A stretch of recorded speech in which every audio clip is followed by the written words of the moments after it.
हेर्छु पुरा अल्लाहका मन्दिर मात्रै छन् घर पनि त्यस्तै छ पाकिस्तानको जस्तो ठाउँ जस्तो होइन कहाँ फसेको लाग्यो नि यार 4 रात त मजाले सुत्दा पनि सुत्दैन एक डर दोस्रोको खटाइ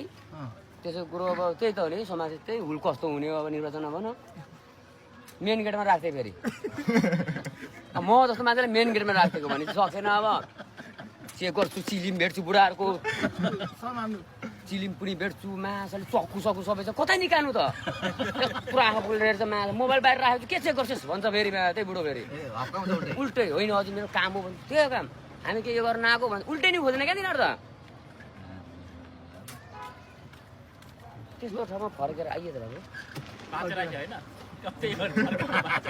साइकलले बिस्तारै हिँड्दै त माते गरेर चिया खान गएको ठ्यास्सा हान्दियो होइन मलाई नै हानो दुईजना गएको सरी भन्छ होला त भनेको त माछा उल्टै अब त्यहाँ त तुना आँखा बोल्नु ल यसो फर्केर सबै मुस्लिम मात्र फेरि बाटोमा बसेका अनि सरी है मैले नि गल्ती गरेँ म हिँड्दै मिस्टेक भयो भनेर हिँडेँ अब बस्नु परेन यत्र चिया टाप क्यामतिर म्हणो यत्र चिया खानु हो त्यहाँ सब हेर्छ फेरि बक्कु लाग्छ काग जस्तो दिन्छ हामीलाई थाहा छ नि अलग्गै छुट्टिने पहिचाने अर्को